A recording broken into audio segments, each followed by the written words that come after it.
Here's Colin Cowherd talking about all these teams looking at Shedeur Sanders now and like, oops. So I got into this discussion last night. We were talking about Shedeur Sanders, and he's a fan of Shedeur Sanders. And I said, I could never understand how I missed that badly on a quarterback. I said I thought he was like a mid to late first round guy, maybe top of the second, and he dropped to the fifth round. But I was thinking about this. He's looked pretty good. I mean, Greg Cosell this week came on and said, yeah, it's early, but those are big time throws. So let's just say Shedeur Sanders does become a franchise quarterback. And through 3 starts with the weakest receiving room in the NFL, 32nd. Worst receiving room in the NFL, PFF, 32nd. Third worst offensive line, PFF. He's got nothing to work with. 5 touchdowns, 2 picks, 94 passer rating. Should also be noted that Shedeur Sanders did not get any work with the ones before he started, right? It was Dylan Gabriel getting all of it because Dylan Gabriel was a rookie.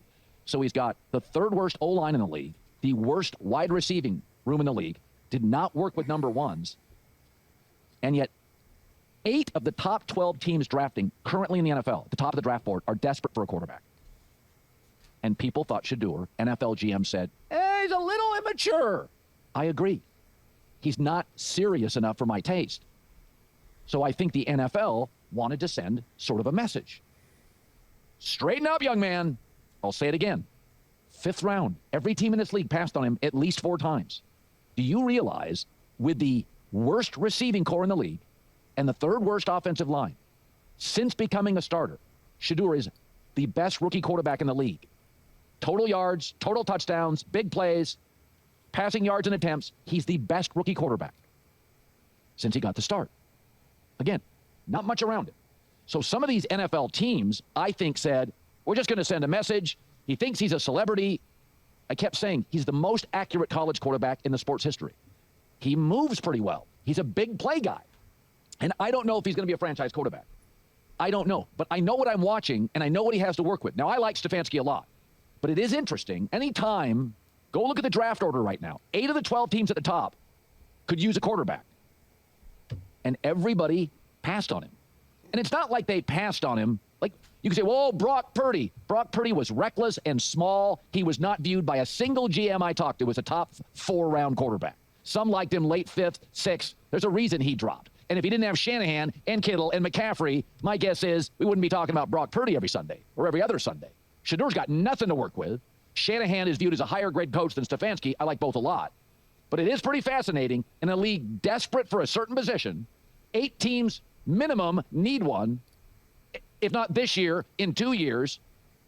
And he dropped to the 5th round as the most accurate college quarterback ever, not playing with a lot of NFL guys in college.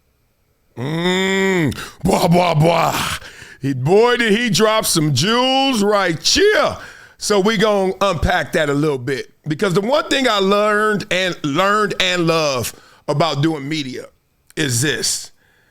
That the fact that when you're talking, like right now, present day, right now, it's 6:55 right here on the West Sea of Philea, Nia, and wherever you are, right now, if we had an argument, a debate, a conversation, we had to talk about Shedeur Sanders, I would not unpack all of the intel I have in this conversation.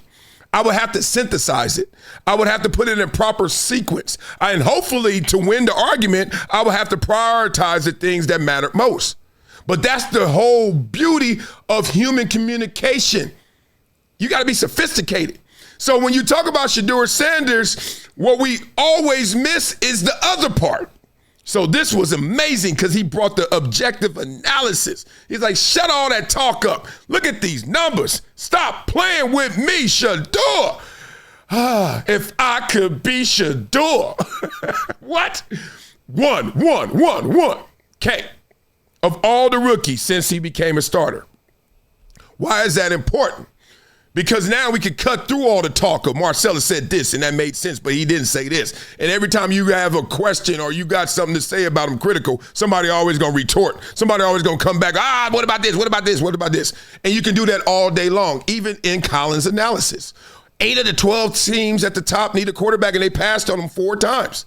Yeah, but also his dad told some teams, don't even think about it. That's an honest retort.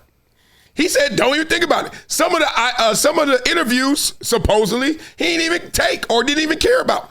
Tricked it off. Thought he was top 10, so whatever. You know how it goes. Everyone has that interview IQ. Everyone has that interview intellect, right? And this is what's crazy, and this really affects people who are underserved more than anybody. And underserved to me is all colors. Please do not make black a synonym for underserved. I know too many rich, wealthy black people. Matter of fact, yesterday I was driving home. I'm not lying. I was in Bel Air. Me and my son were looking like, damn. Like, in Bel Air, it's like really the Fresh Prince. It's like their trees are like 30 feet high. They're shrubbery. 30 feet high. You can't even see the house barely. You're like, golly. My son was like, dang, Daddy, that's a big old bush. I was like, I know. But one of them we drove by, it was this black lady just sitting there laughing and giggling with somebody in the driveway. Point being, I just had to go on that tangent. Here we go. So, interview. This really hurts underserved people. I ain't gonna change it up. I ain't gonna be extra polite. You know what I mean? I ain't gonna switch it up. Nobody said change who you are as a person. They meant to be pleasant. When someone first meets you, it's okay, standard issue, to say, hello, how are you? Nice to meet you. Still look them in the eye. But today, people are challenging that. Kids are like this. Kids are going up to coaches like this. First time they meet their coach, hey, you about to play for the little Left Coast Legends. How you doing? Hey, that's Coach Bus over there. Oh, what's up, man? What? What? What are you doing? So Shaduer had a little sauce. He had a little extra sauce. We know it. We ain't stupid. But then, why did those teams pass on him? Let's keep this simple. Because you got a guy who now has the worst receivers in the league. Jerry Jeudy, won't you just sit down when the defense is out there? Just sit down. Put that damn iPad, that tablet in your face and shut it. Why? If I'm your teammate, I'm like, shut it. This is how we talk in football. This ain't disrespectful. It sounds disrespectful in the media because, you know, the media, most of them cats didn't play. So you're like, you tell them to shut it, yo sorry ass. But me, if you my teammate and we in the last place of a group and you barking, that's what happened to CP3. I don't care who you are, where we are. We losing and you barking? No. We don't bark. We bite now. It's time to bite. Stop barking. That's the problem. That's why we last. We barking. Bite. So, Jerry Jeudy, sit down. Shedeur is no. I'm going to show you again. God dang it. First. Okay? Y'all see it. Y'all know what it is. Okay. Worst receivers, third worst line. Even though one game he had the most time, but that could be misleading because you get most time, sometimes run around in circles. Sometimes you get the most time because they really protected. So you got to look deeper into the analysis and just say, he had 3.5 seconds to throw. Yeah, but he was running for his life. He was running backwards. And you know how Shaduer can get into that Madden 95 mode where he's just going backwards? Oh, my God, dog. All right, so the teams passed on him 4 times at least. And then he gets to the point where, why did that happen? Let's simply answer that. The simplest answer I have for you is this. One, he wasn't rated where you thought he was, where he thought he was. And that happens all the time. I was rated as high as 15. I remember Mel Kiper said it. Bushbaum, if you guys know who Bushbaum is, he writes these books about college draft prospects. He broke me down to a science. I was like, he the first one that told me publicly stuff that I knew privately. I was like, he know about my hips? He was breaking me down. I was high as 15. I was as low as undrafted because I went to Columbia. So I started off undrafted. I went high as 15. Imagine you see your name 15th overall pick. New York Times running articles about it. I'm like, I'm going top 15? 15th. I'm going 15? And then something in my body and my mind said, shut up, fool. Shut up. Don't you dare think you're going 15 because you ain't. And I knew I wasn't, but it felt good to think I was. But I ain't had that attention like Shaduer. I had CNN, New York Times, all these people with me, draft day, but it wasn't Shaduer. So imagine that happened to Shaduer, he see his name right there. I saw 15, Shaduer might have saw number 2. Legendary. Build out the damn man cave. Let's go. I'm trying to tell y'all this how it really goes. They are like, your agent like, yeah, I'm hearing this, I'm hearing that, I'm hearing this, I'm hearing that. And his agent is his daddy. Oh, God. So you telling me your daddy probably trying to play daddy and agent, trying to protect you and keep it real, which we know ain't the same. Oh, God. So he hearing everything properly. But the point is, he was not sold and told he was going 1, 2, like that. Some said it, some did not. Did you listen to the ones who said you didn't? Okay, so now you're like a first rounder still. Quarterback is different, y'all. Y'all know it's a different position. That's why they get paid the most. That's why they get the most criticism and the most praise. It's different. It's just different. They don't get touched in practice. It's different, okay? In practice, this is how your fingers turn out when you play in practice if you're not a quarterback. See all that crookedness? Quarterbacks, they look fine. Their hair is fine, pristine. They have a different whole setup, different set of characteristics, everything. When you're not a first rounder at quarterback or a high second rounder at quarterback, you now will fall off a cliff in terms of evaluation and what we think we're going to do with you going forward. Okay? So after that first round and the second early, remember Lamar Jackson? This was what was so big about Lamar Jackson's year. Oh, is he going to go first? If he don't go first, who was Lamar Jackson? He won the Heisman, then he came back the next year and was even better. Ravens saves the day, last pick of the round, right? Something like that. You get into that mid-second round, late second round, you got problems. You got problems. You got problems where you going to fit. You ain't got problems in terms of how good you are and all that. And I hate when people say he was a first-round talent. Nobody cares. You could be a last-round talent. I'd rather be a last-round talent and get drafted in the first round than a first-round talent and get drafted in the fifth round. You stupid. How dumb are you? Do you know what the NFL is about? It's about we don't care. We don't care about all that. We care about what we putting into you. Are we getting it back plus some? I wasn't the best player on Columbia's football team senior year.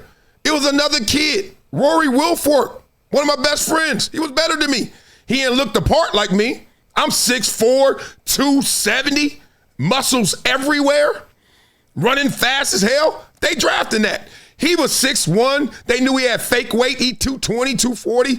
They like, he could ball, but we can find that anywhere. It's like in the NBA.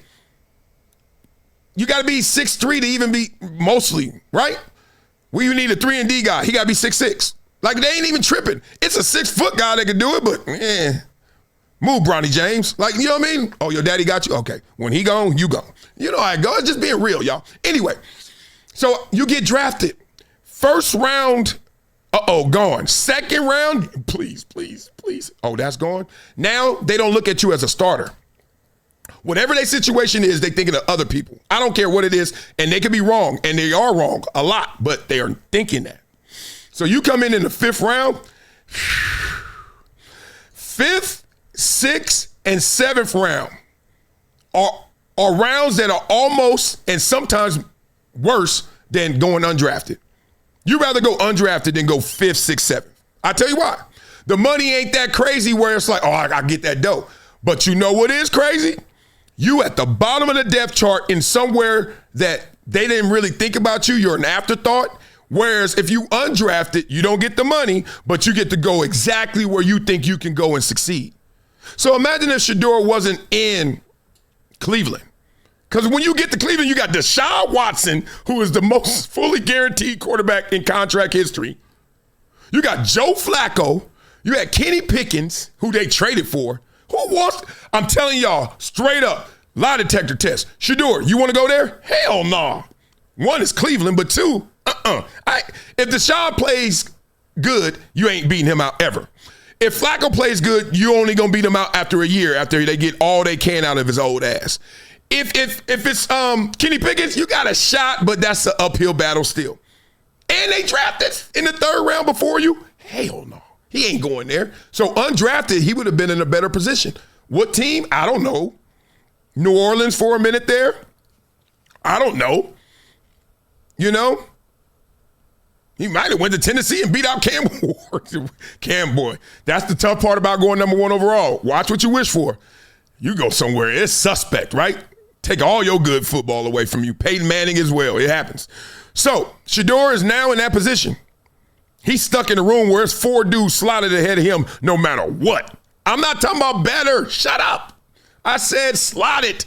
You ever been somewhere somebody got you beat by title, got you beat by accolade and all that? You're like, I'm better than this fool. That's Shedeur Sanders today. Where Flacco? Gone. Where Deshaun? Hurt, kind of hurt, not hurt. We trying to play around. We trying to figure this out. All that sabotage and conspiracy and collusion against Shedeur now sounds like they trying to do that with Deshaun. Oh, Deshaun over there trying to tweet out, I'm fine. They like, no, you not. No, you not. No, you not. Right? I've seen it 1,000 times. It's just funny that when it's somebody that everyone likes or everyone hates, like Shedeur, you can't talk sense to people. People just like, whoa. Like, man, now he in a good situation. He in a great situation. But why did they do this to him? Simple. He was there in terms of being a starter to them. And that's okay, because they have still supported people who were there. But then when they caught wind of the confidence or the cockiness, they caught wind of, oh, he acting like daddy. And daddy can do that, but son can't. And don't act like y'all ain't never met somebody who, oh my God, I know so many kids that they act like they daddies, because I know a lot of these daddies are ballers. And I'm like, you ain't him. You ever go to a barbecue and you like, your boy invite you, I go over there or whatever. We talk about Chris Paul, what's up? And then you see his son a baller. Son balls at Campbell Hall. And he just giving you work. And you're like, man, you ain't CP3. Then he shoot your lights out. You're like, yeah, you are, right? But I see more of the opposite. Kids that ain't good. And they talking about they like they daddy. I'm like, no, you not. No, you not. No, you not, boy. So they caught all that. And then he wasn't going to beat out Cam Ward. Let's just be honest, right? Cam Ward beat him in the combine, tangible, pro day world. He beat him. They worked out together and he lost that battle. It is what it is. Damn it, he a competitor. He gets it. And Jackson Dart, y'all thought it was a stupid move when they drafted him number 2? How stupid does it look now? Jackson Dart is a dude. Now, y'all can talk about cocky and all that. Here's the difference, and it's not racial. When Jackson Dart was going through the process, he wasn't doing all whatever the hell he be doing. You see that interview he did with Brian Daboll? They actually aired that one. They need to air the Shaduer one because everybody was talking bad about Shaduer. I was like, let me hear it then. Oh, you ain't got no tape now? You ain't got no body cam? Oh, shut up. But you saw the body cam with Jackson Dart, didn't you? Jackson Dart. Yes, sir. Yes, sir. Yes, sir. I'll call you later, sir. Picking it up. He had dinner with his family. Yes, sir. You think Shaduer was doing that? Hell no. And I hate to tell y'all, but the NFL is militaristic. For real. Militaristic, for real. They curse you out as soon as they say hello. Like in the military. You got to be there 8 o'clock sharp. Walk into an NFL meeting at 8:01 and see what happened to your ass. Ask Tom Coughlin about that. I mean, it's like you didn't make your bed in the military. It's real. You better miss curfew and see what happened to you. So when you don't walk in, you know how it go. I'm the guy that when the drill sergeant walks in, I'm like, yes, sir. And everybody call me corny or, man, you kissing his ass. I'm like, oh, I want to be like you. So when he comes in and you do this, you go like this. Yeah, what's up? Okay. He trying to promote. He ain't looking at you first. And you might be a better soldier than me. You out there a marksman. You out there killing it. But you doing this. Yeah, what's up? Whatever. Hold on to it as long as you can. The only thing that's going to save you when you got that type of attitude, the only thing that's going to help you in altitude is you better go get it. Aptitude. You better be a baller. And thank God right now for Shedeur Sanders, he is a baller. Because I've seen attitudes ruin cats. And I've also seen balling, just pure skill, make them forget and look away from everything. When I say everything. I had teammates that missed curfew. Everybody knew it. Got into fights while they missed curfew. Everybody knew it. Got into fights, got arrested. Everybody knew it. Got into fights, got arrested, got beat up, lost the fight. Drunk the next day for game day. But he was such a baller, he was playing. Meanwhile, you leave some trash in one of the meeting rooms and coach want to cut you if you ain't balling. That's how the game goes. Simple as that. Simple as that. So let's beat it up in the comments, see what y'all talking about. I see a lot of comments in here and some super chats. King Juju, what you talking about? They were just jealous of Shadeur's upbringing and obsessed with the rags, the riches storyline, brash, immature, cocky, arrogant, etc. Jealous of what? What do you mean jealous? I'm trying to build a football team. I don't give a fuck if you rich. Like, okay. Dog, you know how many rich kids they get? Peyton Manning wasn't broke. I want him number 1 overall. Well, he acts the way. It's not about your attitude unless your game. It starts with your game. You keep leading with his attitude. Lead with his game. If his game was off the charts, do that. You know why I know it works? Because your daddy did it. And we ain't tripping. Well, y'all stop trying to make it a different set of rules. His game didn't add up to his attitude. Whatever that is. Dog, I went to Columbia. I was undrafted by the first game of my senior year. I remember seeing the draft prospects. I was not on the top 7 rounds. I was not. Y'all can say I was kissing ass or whatever. Put it this way, whenever the coaches came to practice, hey, how you doing, Coach Marcellus? Nice meeting you. You know? Now, we didn't even speak to him at practice. I saw him there. But if he would have said, nice meeting you, Mr. Bill Belichick. You over there kissing his ass. You damn right. Because it's shitty right here. I'm about to say hello. You think I ain't looking that man in his eyes and saying pleasantries? You a sellout. Yep. And I ain't buying into your bullshit. Sell out? No, buy in. Bullshit you selling. Yeah, what's up? I walk up to Bill Belichick like, what's up? Yeah, whatever. Yeah, I'm just doing me, dog. It ain't that. No, they did. Now, if I had 7 sacks every game, oh yeah, I would have been like Bill Belichick. Would be like, hey Marcellus, how you doing? I'm like, what? Like C.J. Stroud did to his owner. What? Leave him hanging. Like what? You can do that. Fine girls get away with everything. That's what being a pro athlete, a baller is. The top of the pecking order is a beautiful woman. You seen a beautiful woman before? Wow. Hey, how you doing? What do you want? Oh, I was just trying. That proves my point. You still talking to her after she look at you like this? What do you want? I'll leave you with this T.O. story and then we get out of here. I've told the story before. It's perfect timing. I'm hanging out New Year's Eve with T.O. Somewhere in L.A. We going out. I had a girlfriend at the time. Stupid. So like, obviously she ain't my girlfriend now. So stupid. I could have won that night, but I'm all faithful and all happy and dancing with her. Anyway, so I'm on the wall with T.O. and a bunch of other cats. We chilling. Everybody giving us love. I'm like, I'm faithful. Good move. I was like, damn. We weren't even on the rocks yet, so I wasn't even thinking about getting out of that relationship. Damn it. Bad time. Anyway, we chilling. This girl come up to T.O. What? Now, she's standing kind of in the middle of us, so I'm thinking, like, I'm still cute, though. I'm still cute. Nah, she want T.O. T.O. a star. Like, I'm in the league, and some people know me. Dudes knew me. Girls was like, oh, he kind of all right. He got muscles and stuff. T.O. was T.O. Everybody knew him. Anyway, girl come up to him and say, hey, T.O., you want to dance? See, we old like that. She wanted to dance. She was like, T.O., you want to dance? I am T.O. now. This is what T.O. did. Looked at her. I mean, this is in super slow-mo. Looked at her, turned back around and went like this. I literally lost it on the wall. I went like, oh, God. The wall had to hold me up. I was like, oh, God. When you find, when you you get away with it. When you the shit, you can get away with it. When you ain't, you can't. And it rhymes for a reason. When you the shit, you get away with it. When you can't, you ain't. Ask CP3. Just real spit.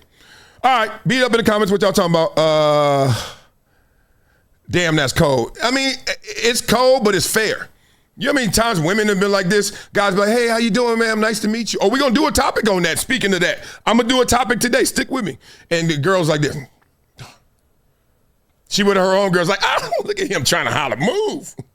Okay, what goes around comes around. Let me put you on to something that's part of my daily routine now. VINIA, not a powder, not a pill. It's the Daily Chews 2X formula. And yeah, they taste good too. It's plant-based. No stimulants, no crash, no jitters, no banned substances, no junk. It's Informed Sports certified. Just something that actually delivers. Link in description, vinia.com/Marcellus. Discount code Marcellus10 for a 10% discount. Wow. It's been a decade plus that I knew that this day was going to come. Oh, this is not hyperbole here.